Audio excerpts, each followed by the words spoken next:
Alors Ecologia, c'est quoi? S'il y a juste une petite chose à retenir, c'est que c'est une grande aventure humaine. Une grande aventure humaine qui a démarré il y a maintenant une bonne douzaine d'années sur un lieu. Un lieu un peu unique, un peu insolite, puisqu'il était à l'abandon depuis 50 ans après avoir été un fleuron de l'industrie de la chaux. C'est pour ça que d'un champ plat en 1820, on est passé à des creux, des bosses, parce qu'on a extrait ce caillou, ce calcaire qu'on a cuit à cœur dans des grands fours pour l'envoyer après sur l'ensemble du territoire français. Ça a duré de 1820 à 1963, ça a complètement transformé les lieux, puis en plus à force de creuser, au bout d'un moment on a tapé dans la nappe phréatique, donc l'eau a jailli. Mais depuis 1963, l'activité s'arrête. Tout était éteint, les pompes, les fours, les familles qui habitaient là sont priées de partir, les métiers ne font plus rien sur le site, les gens sont partis ailleurs, la nature va reprendre ses droits. Et 50 ans plus tard, en 2010 à peu près, un petit peu avant 2010, il y a toute une équipe qui va se mobiliser, des gens passionnés, compétents, qui ont envie de transmettre, qui vont récupérer ce site à l'abandon depuis 50 ans, qui est devenu d'une richesse en biodiversité incroyable. Et autour de 3 thématiques, donc l'eau, on a la plus grande réserve d'eau qui rentre dans les critères de potabilisation de toute la région. L'écologie, comme je le disais, on a une biodiversité qui est très très riche, qui est en pleine reconquête. On est dans le top 3 des espèces des Pays de la Loire, en haut taille et puis en tout ce qui est mammifères, amphibiens, papillons, etc. Et puis le patrimoine, cette histoire du site. Si on doit retenir une chose simple, c'est un écosystème, une symbiose entre des végétaux et des poissons avec des bactéries au milieu, et tout ça va vivre ensemble. Les poissons vont les nourrir dans l'eau, ils vont avoir des rejets. Cette eau va donc se charger, on va la transporter au niveau des végétaux qui eux vont se nourrir de tout ça grâce aux bactéries qui vont avoir prémâché un petit peu le travail. Les végétaux vont se nourrir de tout ça, vont grandir, grossir et rendre aux poissons une eau de très bonne qualité. Donc cette eau est tout le temps recyclée, on consomme 90% d'eau de moins qu'un maraîchage même bio, et puis ça peut se faire à toutes les échelles. Ça va être rapide, hein, tout. Voilà. Alors ici, depuis maintenant 2014, on est un grand showroom, on essaye plein de systèmes différents, on essaye plein d'espèces aquatiques différentes, plein de poissons. Il y avait 27 espèces de poissons l'été dernier sur Ecologia, et sur les végétaux, on essaye tout. On a des amis jardiniers ici, parce qu'on a une grande partie du site qui est dédiée à du jardinage également, à de l'apiculture, de l'éco-pâturage. Et en fait, nos amis jardiniers, quand ils plantent quelque chose en terre, ils l'essayent en aquaponie. Et ça fonctionne avec des plantes, des fleurs, des fruits, des légumes, des arbustes, des arbres, des légumes qui vont pousser profond, d'autres qui vont plutôt partir comme les petites tomates cerises. Enfin, ça fonctionne avec tout.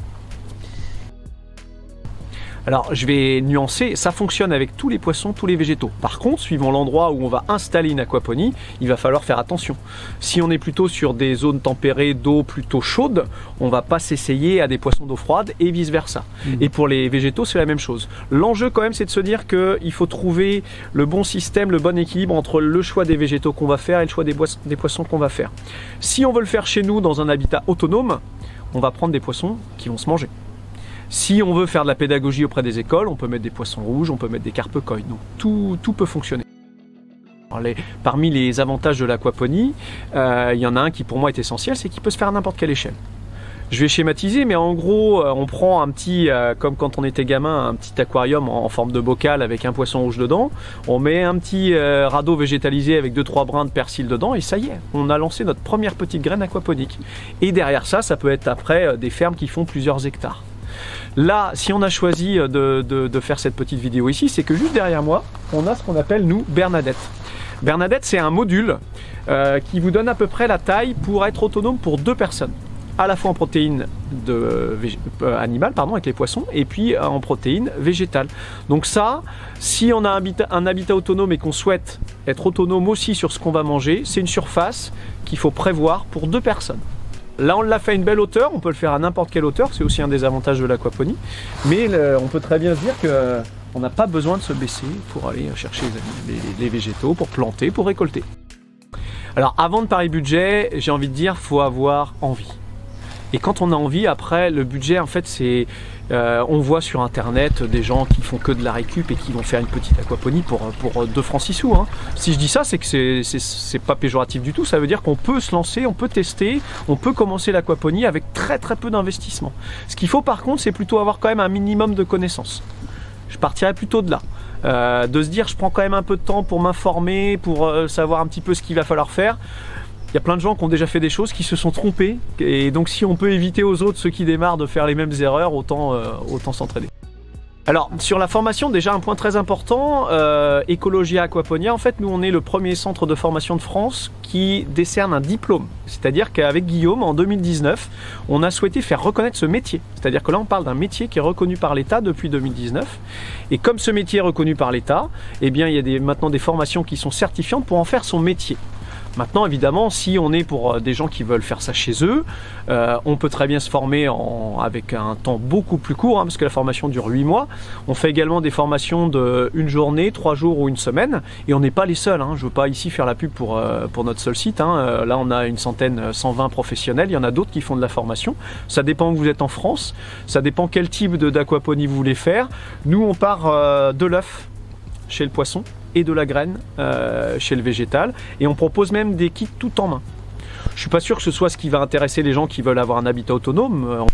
On apprend aussi aux gens à comment fabriquer eux-mêmes leur système. Alors il y a aussi des bouquins, il y a des vidéos. Alors attention, sur internet, il y a, comme pour tout, il y a des belles choses et puis des choses un peu plus... il faut regarder ça de plus près. Moi, je conseille à chacun et chacune de faire au moins 3 jours de formation ici ou ailleurs. Si vous avez quelque chose pas loin de chez vous, vous pouvez trouver ça sur internet. Il y a des bons professionnels. Mais ça va vous permettre de ne pas faire les erreurs qui pourraient vous dégoûter et puis vous empêcher d'aller plus loin. Alors on a un grand showroom, on a plein de systèmes différents, on a des aquariums, on fait du indoor, c'est-à-dire à l'intérieur. On essaie de montrer aussi que en plein cœur des villes, dans des zones désaffectées, on peut faire quelque chose. On peut faire plein de choses en extérieur, il y en a toutes les tailles. On a même un grand chantier participatif sur la base des jardins suspendus aquaponiques de Babylone, 7e merveille du monde antique, où en fait chacun peut venir faire un petit bout d'aquaponie le temps d'une visite. Mais surtout le conseil, foncez, essayez, vous allez vous prendre au jeu, c'est juste génial.